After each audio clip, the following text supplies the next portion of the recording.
I would like to request Professor Kancha Elias, sir, please come on dais. I would like to request Professor Sagupta Sahin, ma'am, come on dais. I would like to call Professor Afroz Alam, come on dais. And I would like to call Professor Nageshwar Rao, come on dais.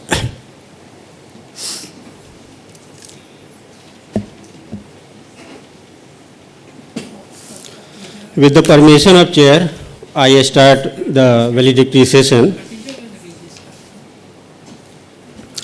Respected Professor Sagupta Sahin, ma'am, Chief Guest, Professor Kancha Elias, sir, Professor Afroz Alam, and Professor Nageshwar Rao, heads, dignitaries, guests, teachers, and the students. I, on the behalf of Department Political Science, welcome you in the valedictory sessions of the two-day national seminar of the socio-political dimensions of Telangana states. Now for bouquet, I would like to call Mubassir to present the bouquet, Professor Kancha Elias, sir.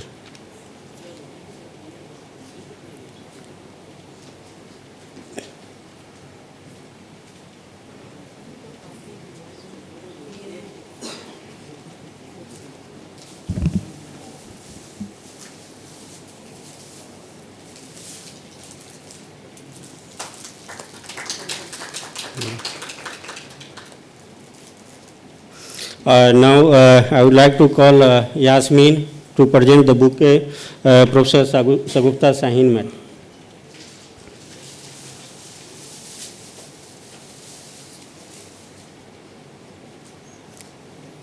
Okay, thank you.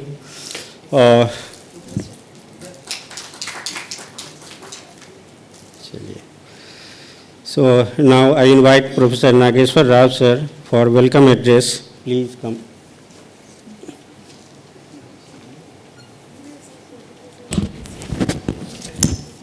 Assalamu alaikum, good evening. It gives me great and immense pleasure to welcome all the dignitaries and the deans of all the schools of MANUU and heads of the departments. As a matter of fact, indeed it is a great occasion to celebrate because Department of Political Science has planned for a seminar, and finally it was inaugurated by the Honorable Vice Chancellor yesterday, and we have conducted all the technical sessions and panel discussion, and they went very well. So now I extend a hearty welcome to all of you on behalf of the organizing committee of this national seminar, Socio-Political Dynamics in Telangana. We are really honored to have with us today our esteemed guest of honor, Professor Sagupta Sahin, OST, Professor of English and Department of English and OSD 1. And I also extend warm welcome to today's valedictory address being delivered by none other than our eminent thinker and eminent scholar, Professor Kancha Elias Sahab. And I welcome my own HOD, Professor Afroz Alam, and last not but least, but I welcome all the paper presenters and students and other delegates and teaching staff, other teaching staff, etc. Thank you so much for giving me this opportunity. Thank you.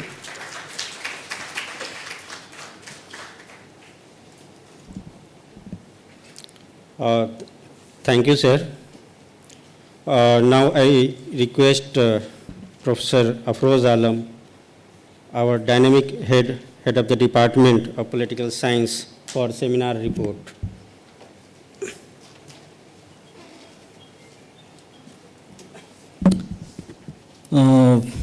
Very good evening. Professor Shagufta Shaheen, Madam,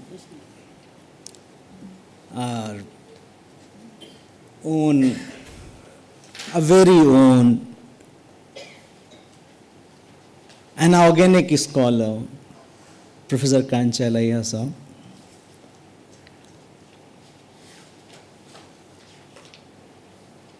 heads, deans, colleagues, friends, students,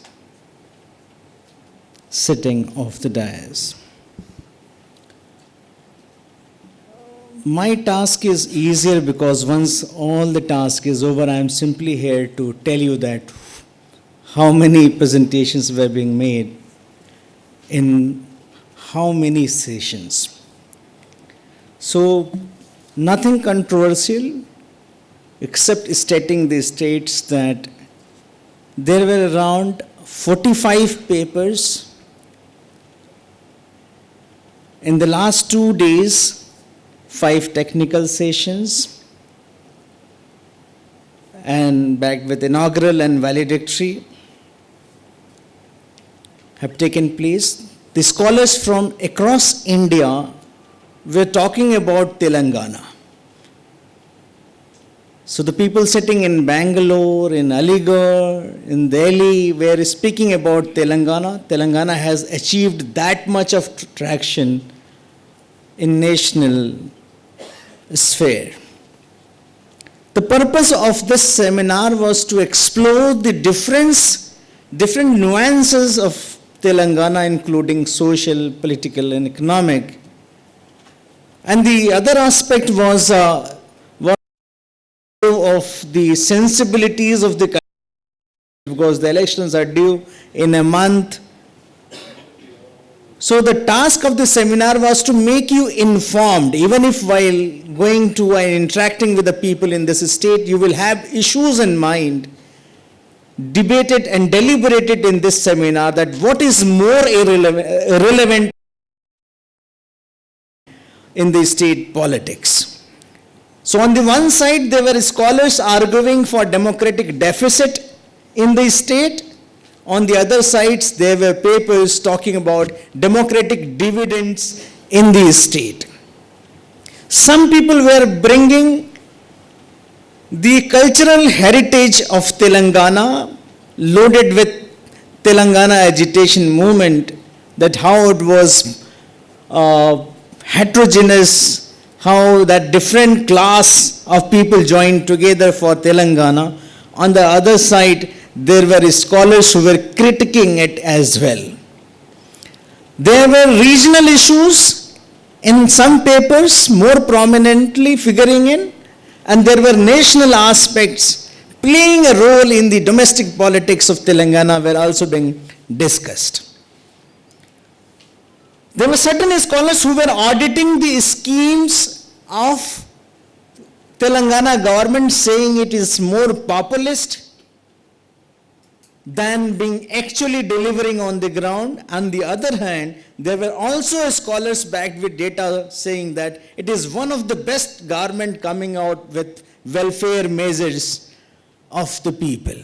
So we have a contrasting argument. This is what the purpose of a seminar, where all sort of perceptions, argumentations, propositions can be offered and can be equally contested.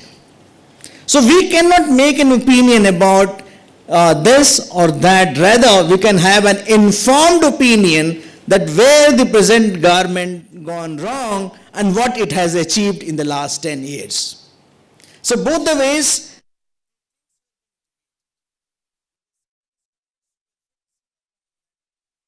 state gone wrong and where civil society failed to hold the government accountable.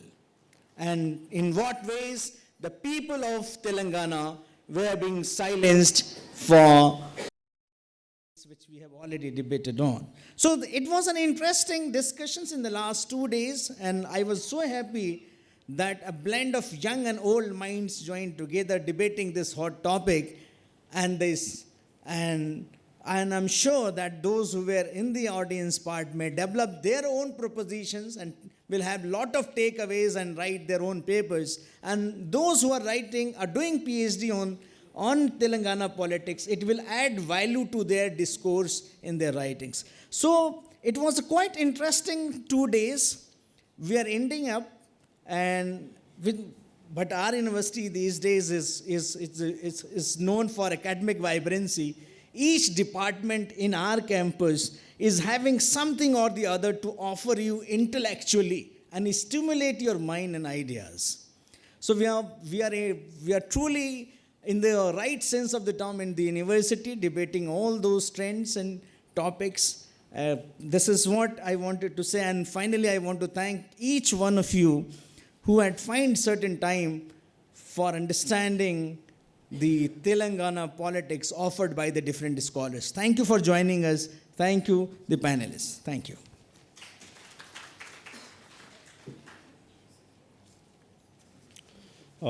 Thank you, sir, for seminar report. Now, I would like to request Professor Kancha Elayya, sir. Sir is a well-known, eminent social scientist. He was the director of Center for Social Exclusions and Inclusive Policy, and also sometimes he was the in-charge head of the Department of Political Science. So I request, sir, please address the valedictory session.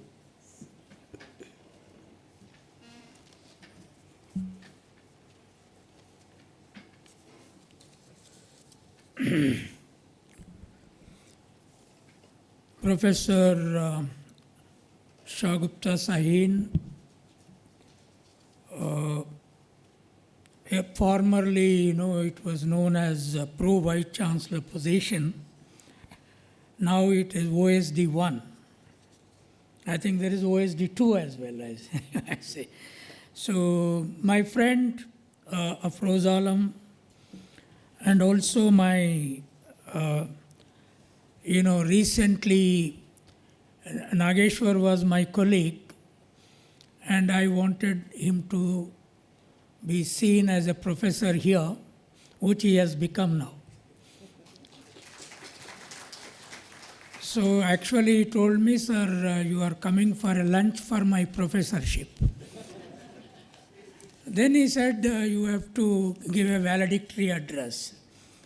And of course, Afroz and I have a very long-term social science relationship, because he has been a scholar doing a lot of writing when I was here, and now he is doing a phenomenal survey in 3 states that are going to election.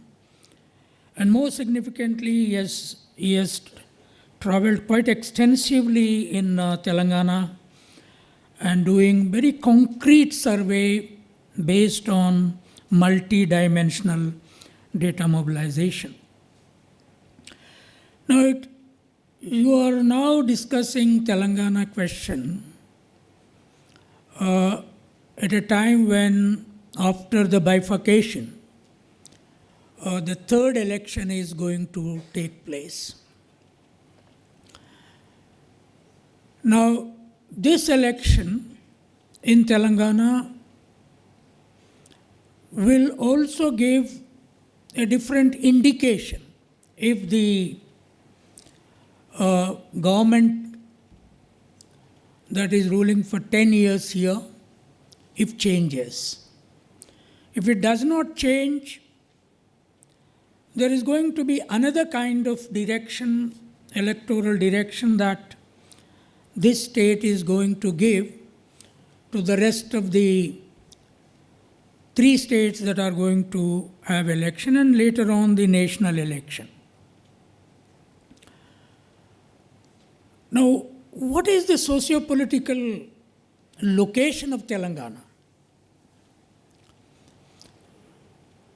I have come from a very small village in Warangal district, born in early 50s. This was one of the most illiterate regions, ruled by a Muslim ruler dynasty for centuries, and there were no Urdu medium schools, there were no Telugu medium schools. In fact, we had no proper language except the production language in the villages that we developed in our own form of Telugu. So Telangana region after 1948 reunification with the nation and separation of Maharashtra and Karnataka border districts could not overcome the poverty of linguistic communication between districts also, because we had tremendous localization of communication because of various factors, including the Muslim rule for a long time. Now, after 1956, the formation of Andhra Pradesh, there was a feeling that it was recolonized by advanced British-ruled region in the Madras province, where the land structure was different, Jamindari system was different, and the language, Telugu language, had a long existence, including the written text and the film industry background. We were the poorest of the poor in those.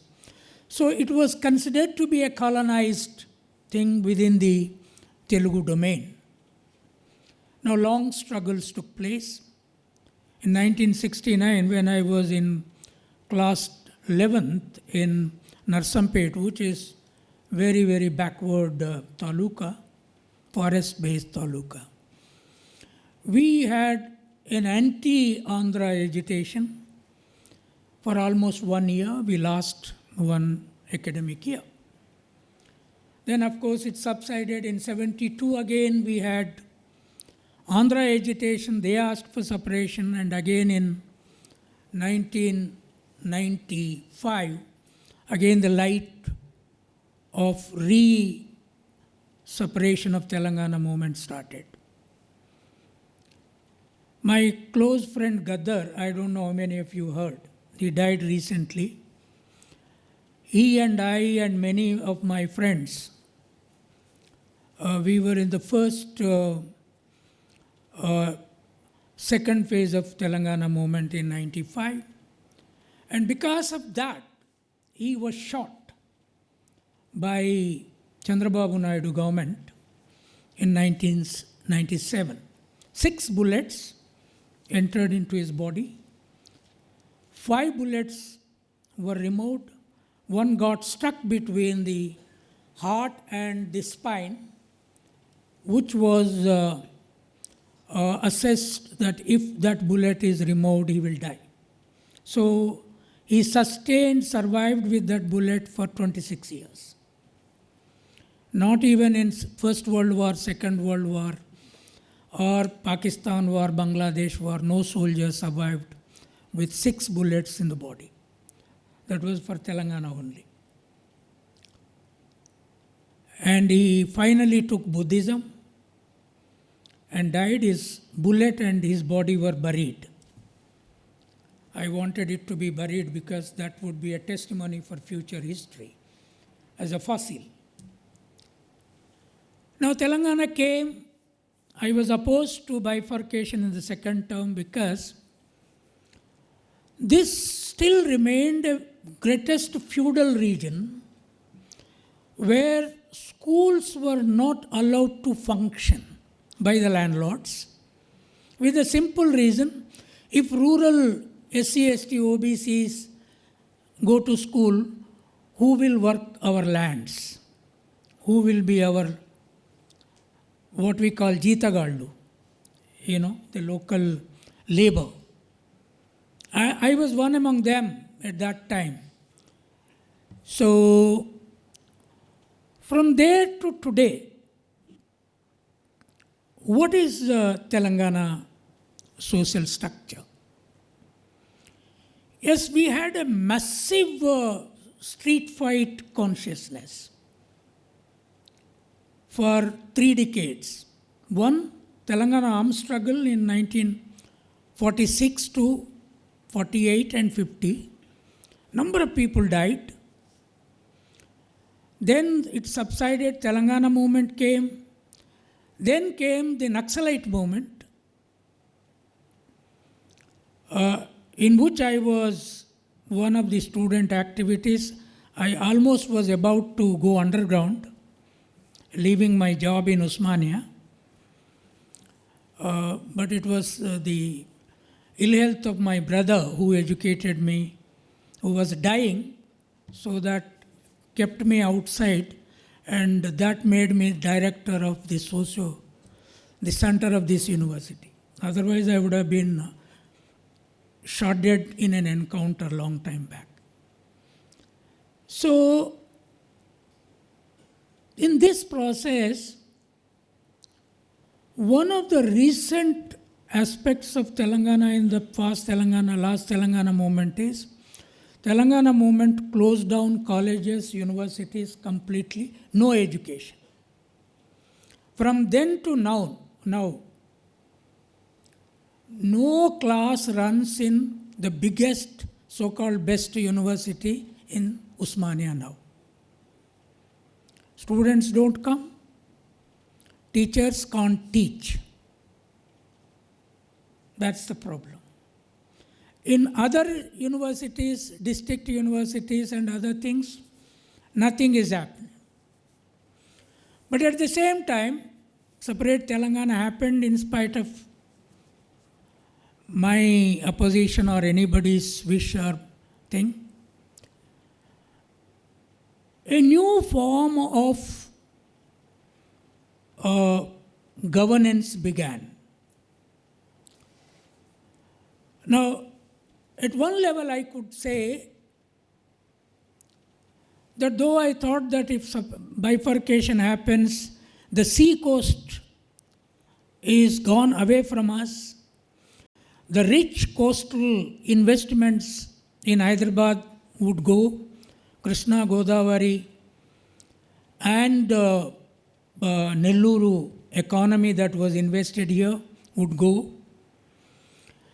and Telangana might starve for some time.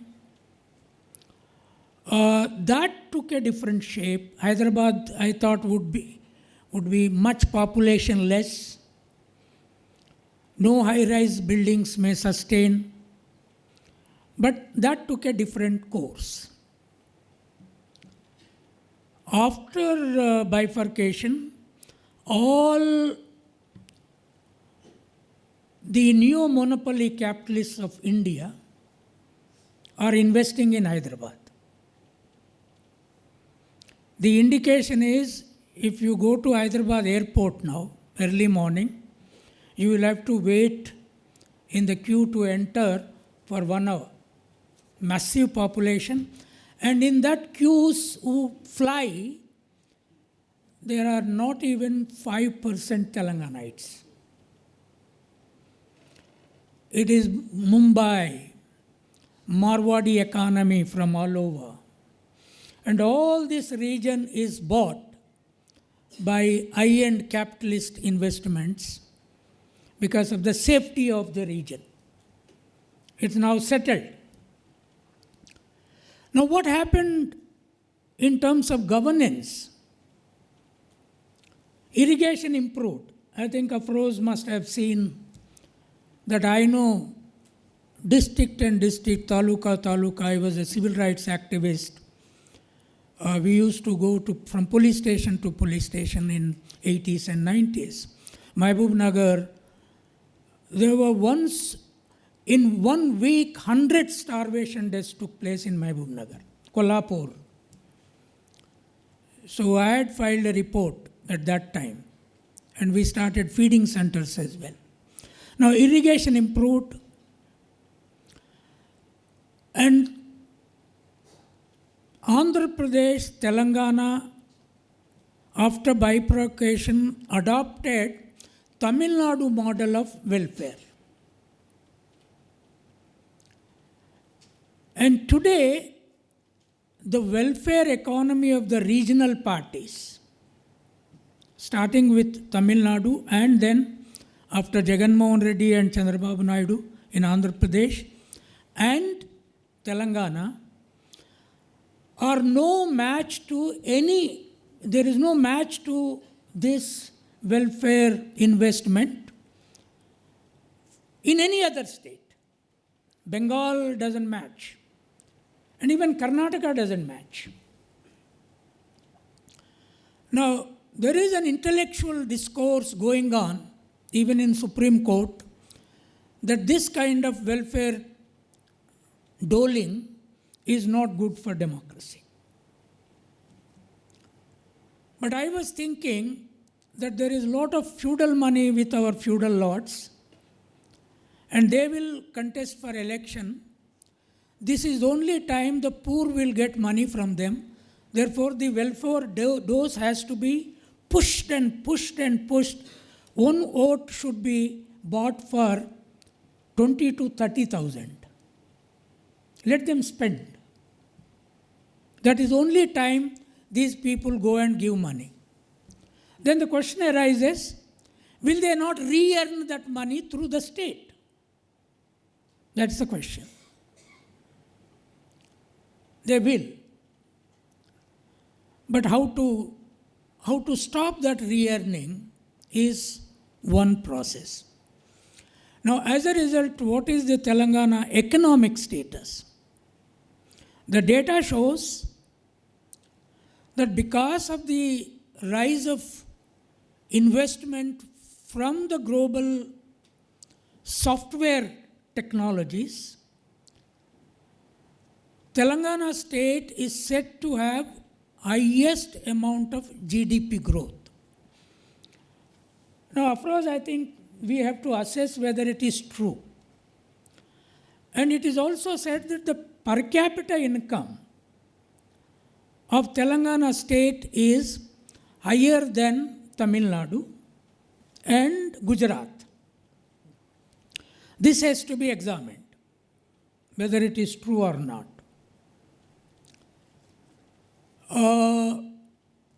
So my other major issue for overcoming the historical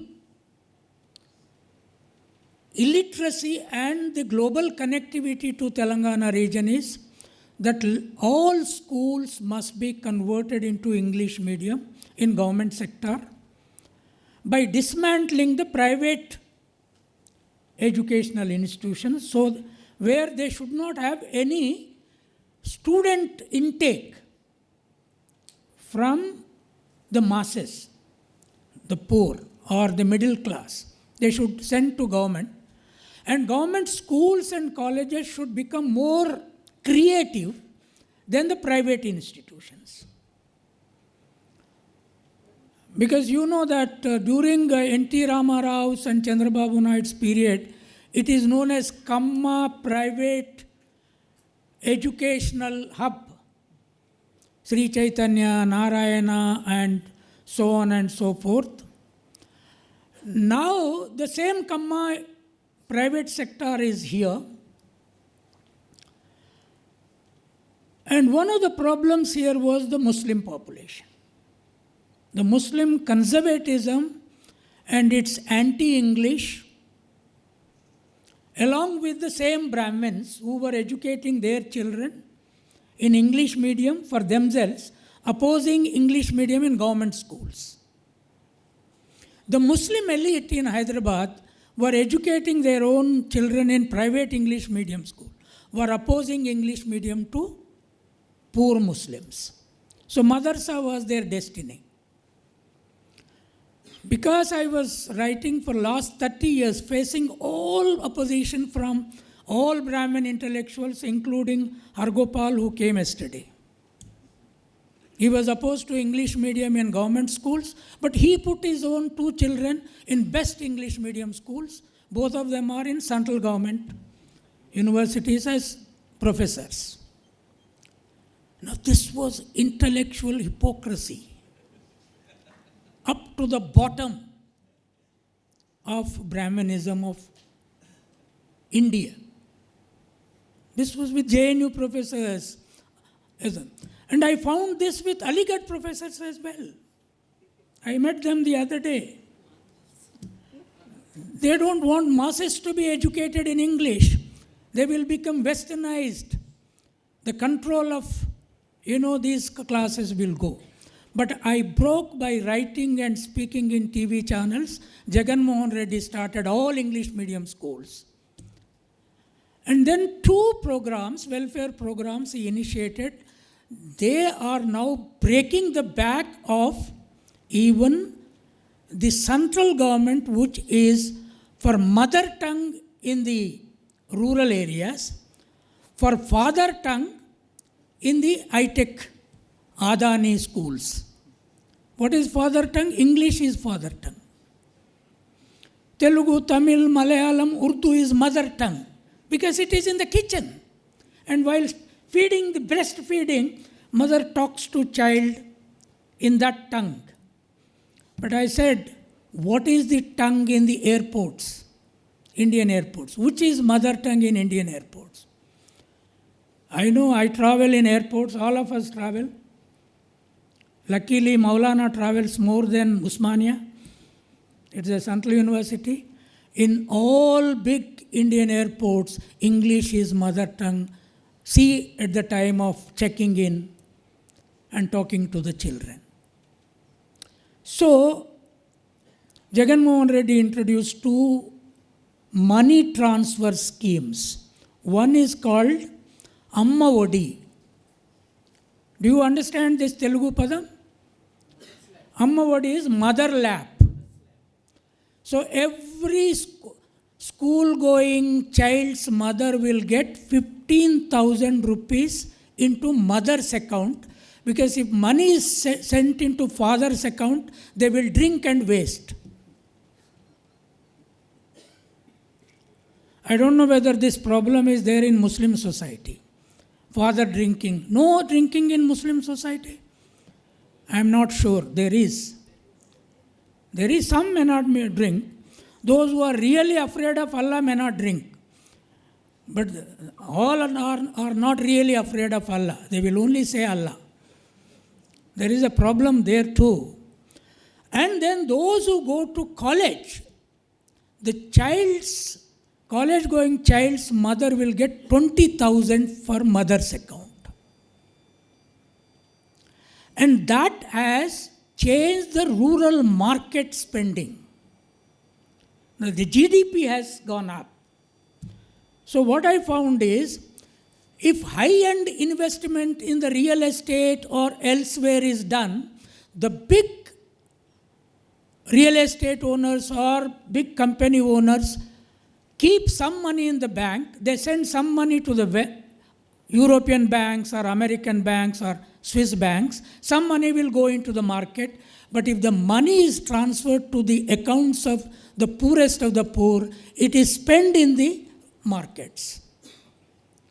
So the rural economy goes up. And what Jagan did is, he stopped building construction in Amaravati capital. 50% of road laying is stopped. And money is regularly being transferred.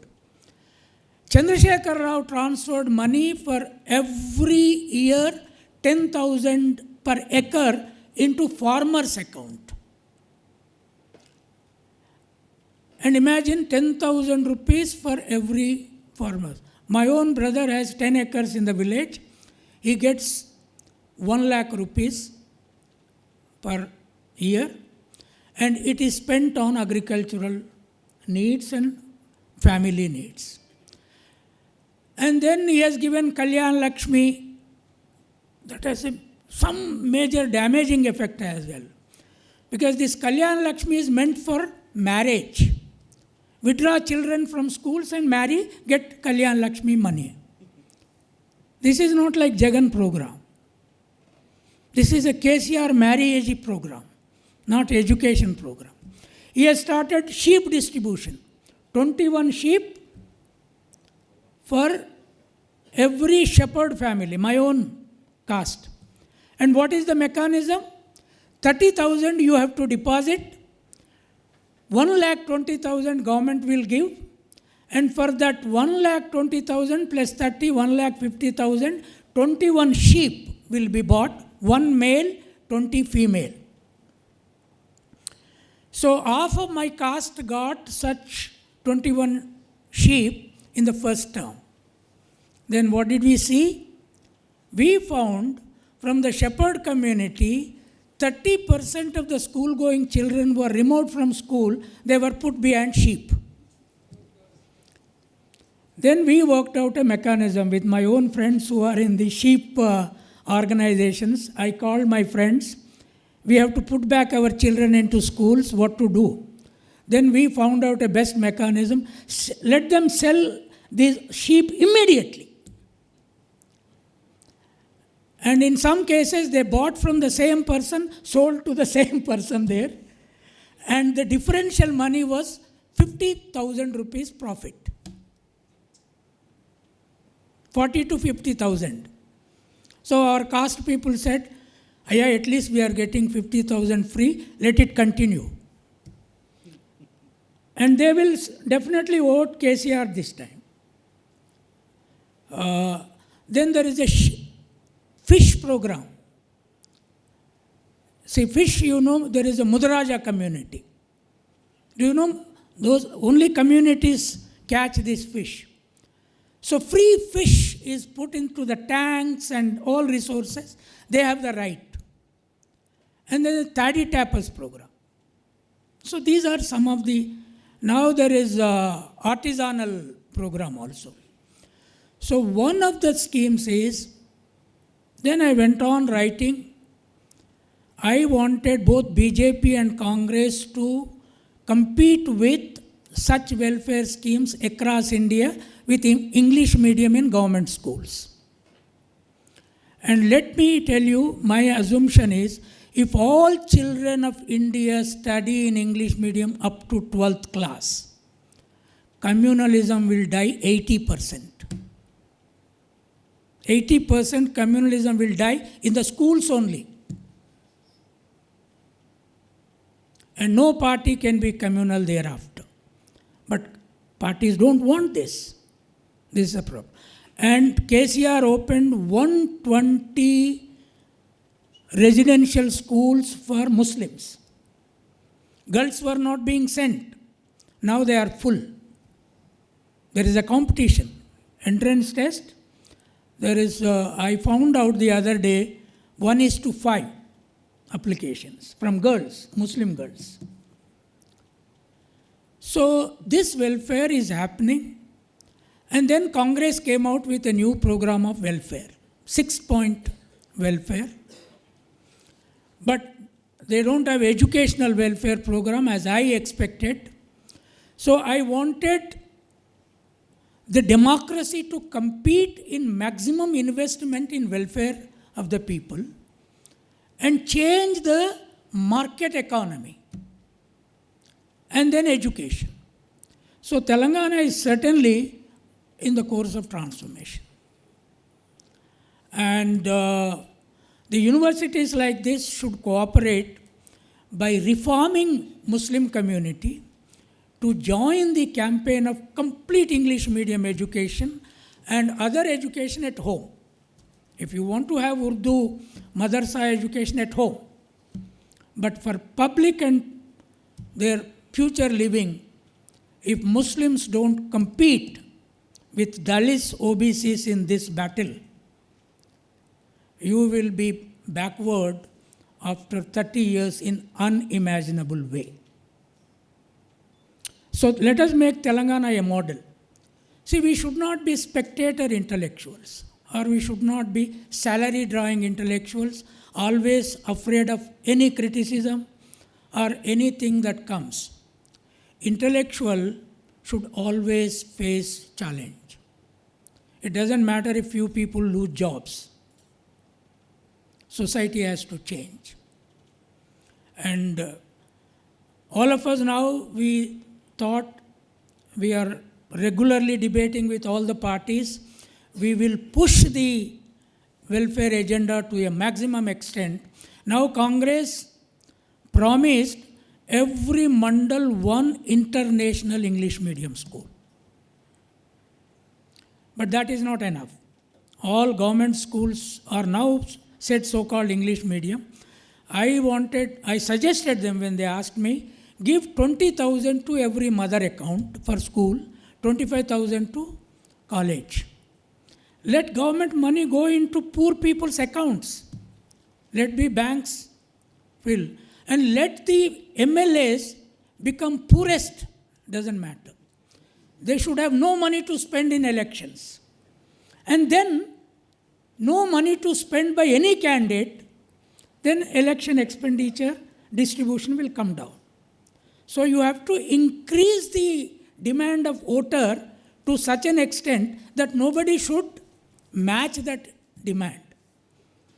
So whenever I meet voters meetings, I go to meetings, I tell them, no, this time minimum ask 30,000 for one vote. No problem, there are people, ask for one vote.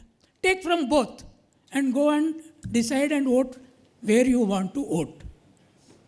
So thank you, you also do that, thank you.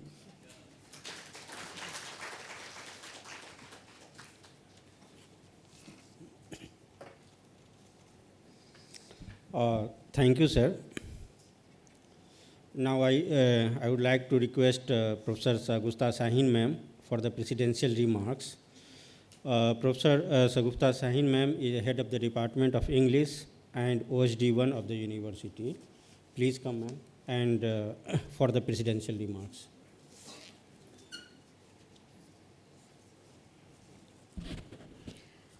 Good evening. I don't think Professor Kanchaya Alaya, that I can give a presidential address for Professor Kanchaya Alaya.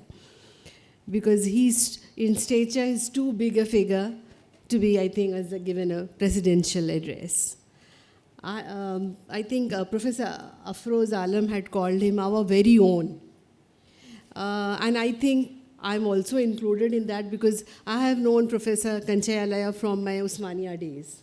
But then we were a fan of Professor Kanchaya Alaya as a student because we would hear him in conferences. And then I remember attending a conference, I think it was being organized by EFLU.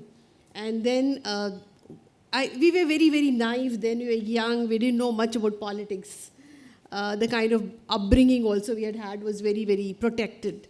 So that was my first interaction with Professor Kanchaya Alaya. I remember this conference was organized at Holiday Inn, a 5-star hotel. And Professor Kanchaya Alaya stood up and asked, in this conference, how many other than Brahmins are on the dais? I remember this comment that you had made then. And then that was a kind of a shock for us, that even conferences and education can be politicized. So that is, there's the beginning of thinking us on the path towards questioning education, even in terms of conferences. The second thing in terms of our own was, that is, I think we have more ownership towards Professor Kanchaya Alaya from various angles. First, as I told you, he's Osmanian. I also am an Osmanian. And also, he was part of MANUU. So there we are colleagues. And then I am also a Telugu Bidda like him. So I think we have commonalities with one another. Regarding his, I don't want to comment on Sir because he's, as I told you, he's too big a figure to address or speak as give a presidential address. The topic is very interesting, socio-political dynamics, and then I was just thinking that this aspect is something that has made us very, very cynical. There is no area which has not been politicized. Since I have seen the topic, I was thinking about what all has been politicized. I've given you the example of education. I've given you the example of, with reference to Telangana. We know how, as a Telangana native, I know about how, like Dakkani, because we have had our own problems with Dakkani vis-a-vis the Urdu that's spoken in the north. So also our experiences with the Telangana dialect and how it is made fun of in Telugu movies, and how, the Telangana spoken dialect people are portrayed as villains and comedians. So this is a politicization of the language also.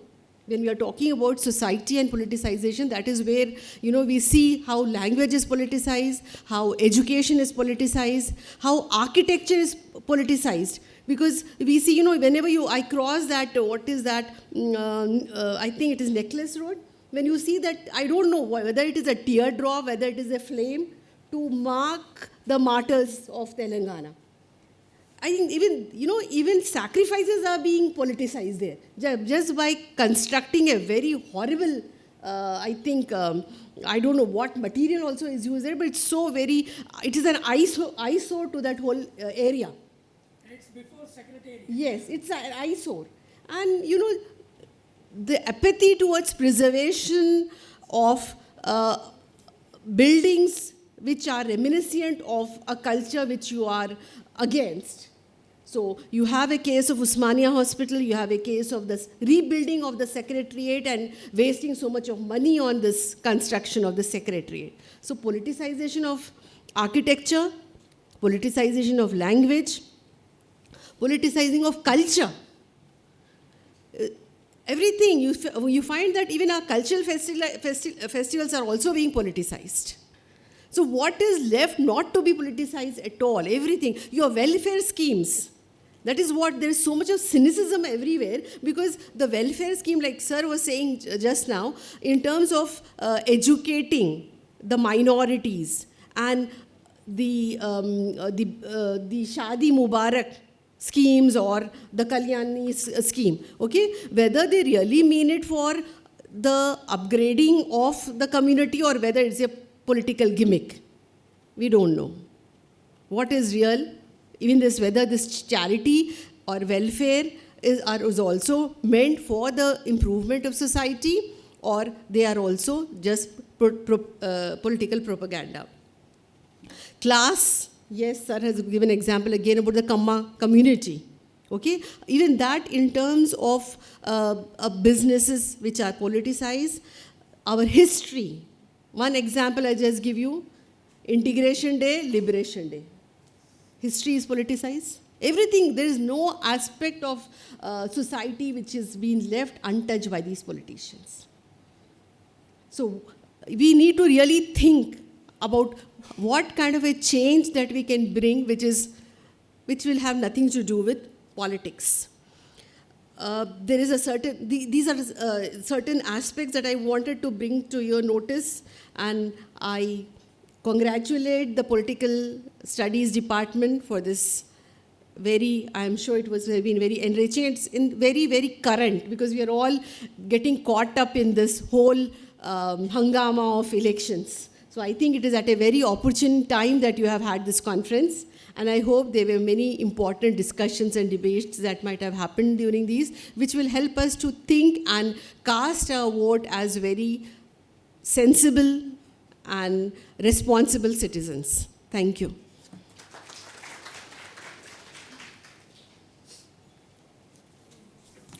Now it is a time for a formal vote of thanks. Now I would like to invite Dr. Khaja Afroz for the formal vote of thanks.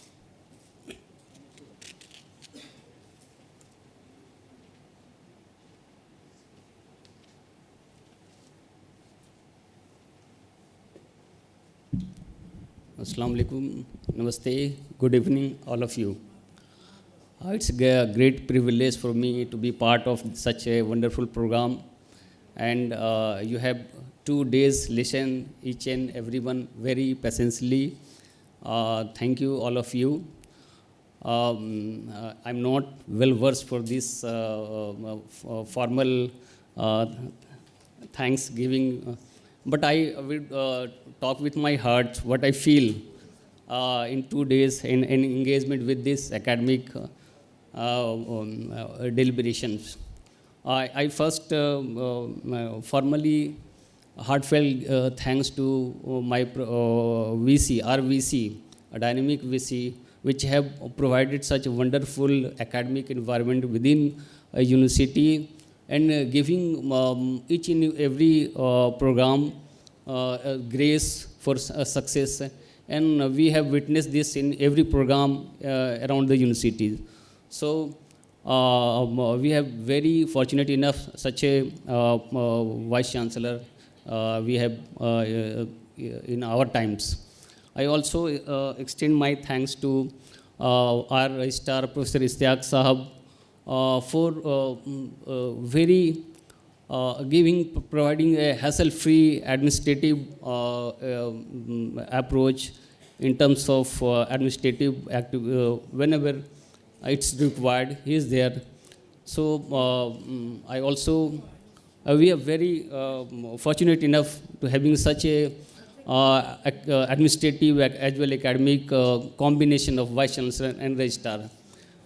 Next to, I like to thanks to Professor Sagupta Sahin Madam and various deans and heads of the universities who have presented, physically present and provide such environment, academic environment to flourish such academic discourse and debate within the university.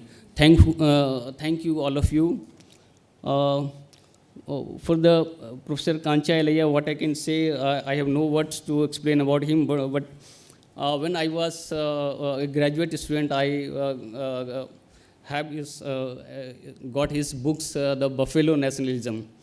I read few lines and sir, at that time I had another book I got, you have heard, The Midnight Children.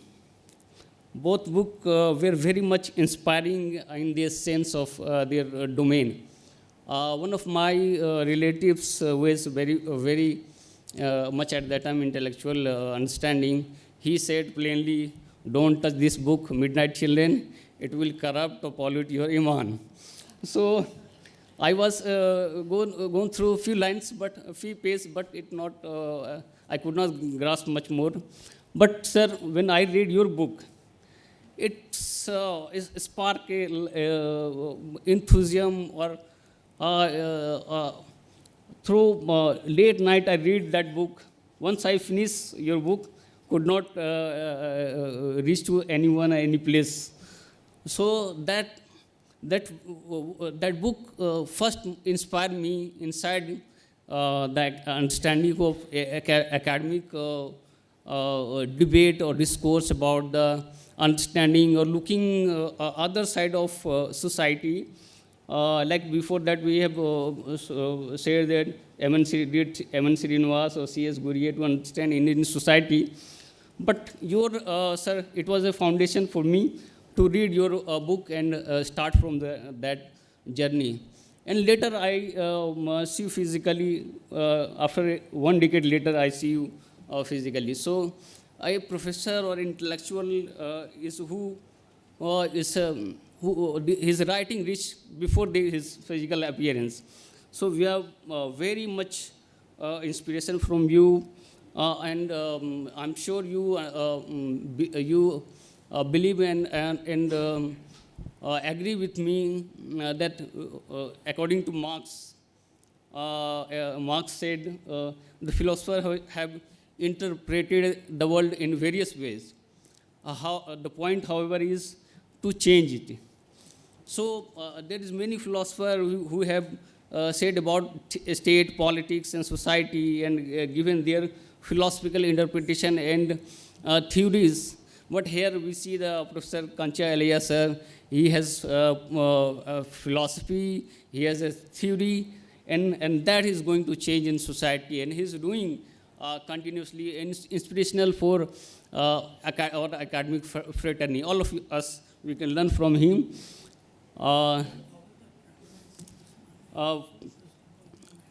Now I come to our department. My professor, HOD, is very cool, calm, and approachable, is very humble. I feel very much fortunate enough to learn from him many things. He said, grow together like he believes in inclusivity, in his approach, in practice, in both terms of academic or intellectual engagement. He give equal space to mushroom or flourish yourself. So I'm very thankful to you, sir, to providing such a wonderful environment in department. Next to the convener of this seminar, Professor Nageswar Rao, sir, there is a very friendly environment in department, and sir is very humble and approachable in both terms, support or academic or all those. So he has both blend of academic and humane approach. So thankful to you, sir, for initiating such a wonderful program, and we will see again in coming days. And also, last 2 days I witnessed many delegates come from other colleges and universities. Few are sitting there. You have some wonderful presentations we have heard, and it will definitely come into in writings or something is in positive way. You come and grace us. Thankful to you very much. And also, last or not to the least, the students are such scholars, are MA and BA students who were patiently sitting here throughout the sessions. Thank you all of you. And also the supporting staff of CPDMT and Library Auditorium. And they have were technically supported all those. And also in my department, Nageswar, our department, Rajsekhar is there, Khalid is there. They are both supporting and facilitating all those. So yes. Sorry if I forget a few of you, but I'm very thankful all of you to be present again, and wish you to join in next time. Thank you. Thank you. Now I would like to request engineering section to play national anthem.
Now the seminar ends here. Please join tea outside.